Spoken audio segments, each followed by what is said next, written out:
Bonjour à tous, bienvenue dans cette nouvelle édition de Contre-courant. Alain Badiou et moi sommes particulièrement heureux de recevoir aujourd'hui Yanis Varoufakis, ex-ministre du gouvernement Tsipras, ex-ministre des Finances du gouvernement Tsipras et acteur de premier plan des événements grecs de l'été dernier.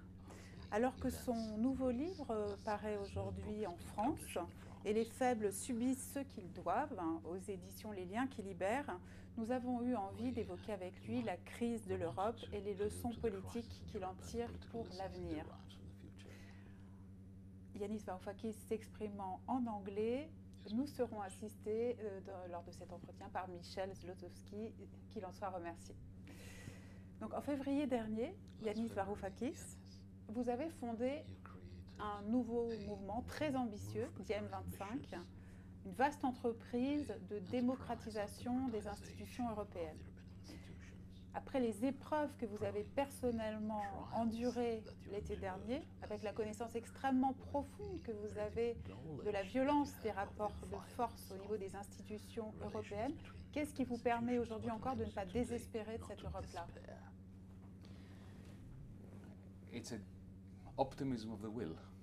C'est l'optimisme de la volonté. Il n'y a aucune preuve que nous puissions arrêter la désintégration de l'Europe, mais d'un autre côté, je ne pense pas que nous ayons le droit, politiquement et éthiquement, de façon éthique, déontologique et moralement aussi, donc de nous abstenir de cette bataille pour maintenir l'Union européenne. Je crois qu'on peut la maintenir ensemble. C'est en démocratisant les institutions. Parce que le vide démocratique, pas l'absence, le vide total, l'absence de processus démocratique permet les pouvoirs de reproduire les mêmes fausses politiques qui ont fait que les fondations de l'Europe sont devenues si friables, qui ne permettent pas de faire perdurer l'Europe, et par exemple qui débouchent sur ces crises comme ces crises de réfugiés. La preuve que nous vivons au sein d'une famille désunie ne signifie pas qu'on doit se tourner contre notre famille, mais qu'il faut passer par une thérapie familiale. Et cette seule thérapie familiale, c'est un sursaut de démocratie. Bien sûr, c'est un projet utopique, aucun doute, mais la seule alternative que j'y vois, c'est une dystopie qui fait très peur. Je crois savoir, Alain Badiou, que vous avez lu avec un grand intérêt le livre de Yanis Varoufakis, et notamment que vous avez été très frappé par l'histoire des origines de la construction européenne telle qu'il la raconte, et qui n'est pas l'histoire sainte qu'on entend habituellement. Oui, absolument. J'ai trouvé cette histoire de l'Europe tout à fait frappante et tout à fait critique au regard d'une sorte de mythologie concernant l'Europe.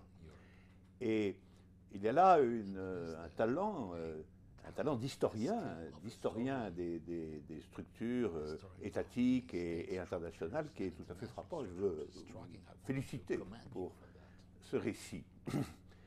Mais en un certain sens, et ce sera ma question finalement, en un certain sens, je vois une certaine contradiction entre ce livre et les positions actuelles que Yanis Varoufakis vient de rappeler. Parce que, au fond, le livre explique que cette Europe, premièrement, est fondamentalement un projet américain, entièrement pris dans le contexte de la guerre froide, en réalité, et deuxièmement, qu'en réalité, ce projet américain et destiné à la guerre froide s'est bureaucratisé parce que, de toute façon, il n'a jamais eu aucun intérêt véritable du point de vue démocratique et populaire. Alors, on pourrait en conclure que, y compris dans son espace, dans sa définition, l'Europe actuelle n'a pas de raison particulière d'être valorisée ou soutenue par un processus démocratique, ni dans son origine, ni dans son histoire. Elle n'a été tournée vers la consultation et la mobilisation populaire. Je ne vois pas comment elle le deviendrait aisément aujourd'hui, ça c'est le côté utopique du projet, mais même je ne suis pas sûr que c'est ce qu'il faille faire. Par exemple, qu'il s'agisse d'un projet de type guerre froide, on le lit encore aujourd'hui clairement. Par exemple, dans l'engagement anti-russe qui se maintient dans la subjectivité des gouvernements européens sans qu'on comprenne vraiment pourquoi. Sur toutes les questions, finalement, il continue à y avoir une allégeance américaine maintenue. Et la définition même des frontières de l'Europe me paraît, dans ces conditions, elle-même, si je puis dire, antidémocratique et artificielle. Donc, ce serait la question que je poserais. Et ne s'agit-il pas plutôt de reconfigurer alors complètement le système véritable de ce que pourrait être un groupe de nations réunies autour d'un projet démocratique, plutôt que de tenter de rebâtir une maison qui, finalement, n'avait rien à voir avec la démocratie? C'est la question la plus importante, n'est-ce pas? Je crois que les Européens, ceux qui ont le sens de l'histoire, se rendent compte que l'Union européenne est véritablement dans des graves problèmes en raison de son histoire, parce qu'elle a été créée en tant que cartel, parce qu'elle a été construite pour ne pas être démocratique. Mais la question pertinente, c'est est-ce qu'on la désintègre et on la reconstruit, ou est-ce que l'on tente de la développer et de la faire évoluer, de faire évoluer l'existant? Moi, je suis en faveur de la dernière façon de voir, pour une raison extrêmement simple. Parce que si on n'avait pas cette Union européenne, on ne l'aurait pas créée. Il faudrait créer quelque chose d'autre, bien entendu. Par exemple, moi, j'ai fait campagne dans les années 90 contre l'entrée de la Grèce dans l'Union européenne. Mais vous avez pu vous rendre compte que je ne suis pas en faveur d'une sortie de l'Europe. Il y a une profonde différence entre dire « il ne faut pas l'avoir fait », il ne faudrait pas l'avoir fait, et de dire « il faut se désintégrer ». C'est une grande différence. Et je vais vous dire pourquoi je pense ainsi. Parce que la désintégration d'un marché unique, la désintégration de cette unité ne va pas vous amener là où vous auriez été si vous ne l'aviez pas créée. Hein, vous tombez d'une falaise. Et pour être plus précis, pensez aux années 1920. Dans les années 20, il y avait une monnaie commune en Europe, très semblable à l'euro. C'était le standard or, c'était l'étalon or. Et il s'est effondré pour les mêmes raisons. Pour lesquelles l'euro est en problème. Quand l'étalon or s'est effondré, on n'est pas revenu à une alliance d'États démocratiques et amicaux. Quand une économie commune se désintègre avec de la déflation qui détermine l'ordre du jour, et des pays en déficit et des pays en surplus qui se tournent les uns contre les autres, le résultat, c'est que les nations fières se mettent en conflit l'un contre l'autre et contre tous les autres. Et les pires monstres à ce moment-là émergent de ce conflit. Et ce n'est pas les libéraux, ce n'est pas les gauchistes, ce n'est pas les démocrates, ce n'est pas les progressistes conservateurs, mais ce sont d'autres. Donc pour être très bref et très spécifique, je suis en faveur de lutter pour démocratiser ce que nous avons et pour rationaliser l'existant, pour éviter un retour des années 1930. Pour prolonger la question d'Alain Badiou, comment, à partir de l'Europe, telle que vous la décrivez dans ce livre, comme une vaste entreprise de dépolitisation, ne servant en définitive que les marchés et le profit financier, comment passer de cette Europe-là à une Europe des peuples? Quels leviers avons-nous? Quels moyens de pression sont les nôtres? Allow me to just make one small correction. Justement, ce n'est pas un processus de dépolitisation pour servir les marchés. Certains marchés sont très démocratiques. C'est la dépolitisation, c'est le processus de dépolitisation pour servir un cartel particulier d'oligopole qui est anti-concurrence, anti-marché. Souvenez-vous, comment a débuté l'Union européenne? C'est un marché commun, c'est un marché commun, mais c'est un cartel en fait du charbon et de l'acier à l'époque. Mais même encore aujourd'hui, l'Union européenne s'organise comme une démocratie d'un cartel beaucoup plus élargi, mais qui reste autour d'industries oligopolistiques. Il y a quelques petits fermiers, il y a quelques cadeaux qui sont distribués à droite et à gauche, mais le processus lui-même est exactement à l'opposé du capitalisme de compétition, de concurrence. Et pour en venir à votre question importante, est-ce que l'on peut civiliser tout cela? Est-ce que l'on peut démocratiser? Est-ce qu'on peut le stabiliser? Le problème des cartels, c'est qu'ils ne sont pas stables, et c'est la raison pour laquelle l'Europe se désintègre aujourd'hui. Je ne sais pas, pour vous dire la vérité. Ce que je sais, par contre, c'est que ça vaut la peine d'essayer. Réfléchissez-y. L'État français, il n'a pas véritablement commencé comme étant une grande démocratie. Prenez le Royaume-Uni. La Magna Carta, qu'était la Magna Carta au Royaume-Uni? En Angleterre, c'était un contrat entre les maîtres, les barons et le roi. Et ça a évolué. Le problème que nous avons en Europe, c'est que nous avons une bureaucratie extrêmement puissante qui lutte contre la démocratisation et des parlements qui sont sans pouvoir. Ça ne sera donc pas facile et on peut échouer. Mais il est essentiel que nous essayions.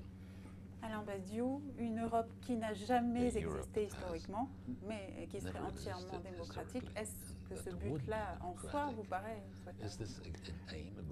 Non, je pense personnellement qu'il faut abandonner la catégorie d'Europe comme catégorie politique positive.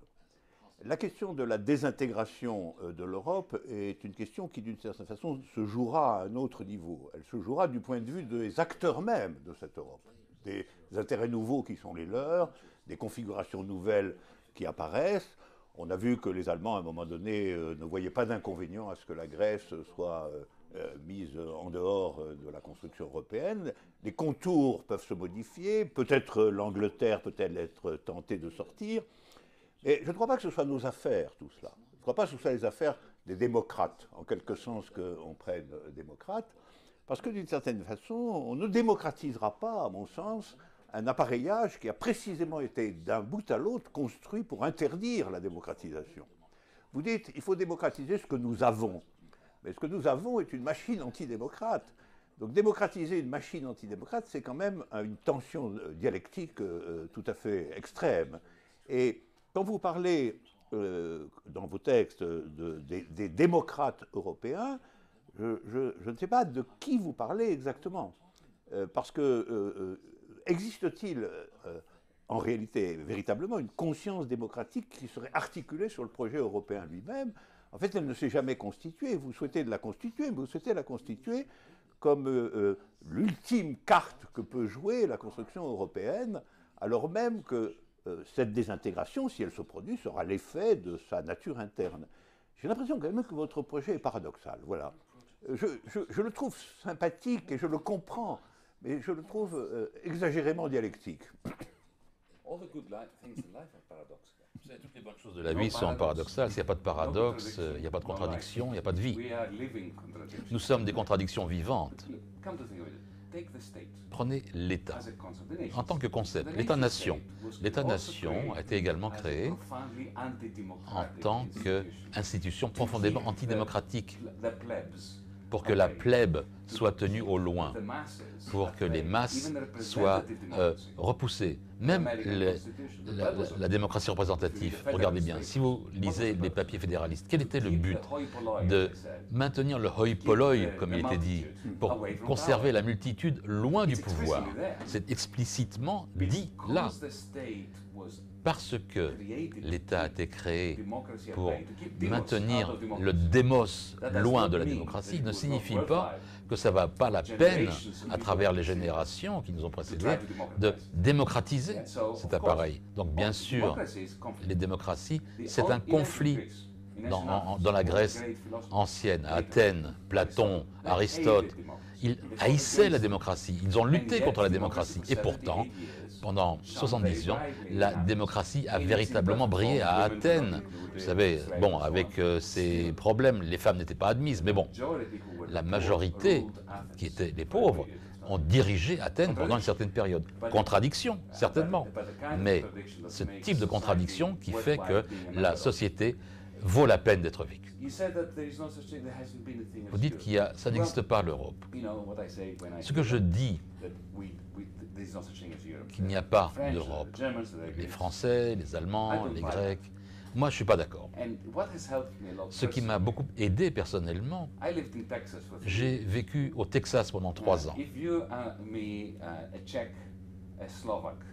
Si vous rencontrez un Tchèque, un Slovaque ou n'importe qui ont vécu pendant 3 ans au Texas, on se sent immédiatement, si on se rencontre, on a tellement en commun qu'on se sent européen, qu'il faut repenser notre identité.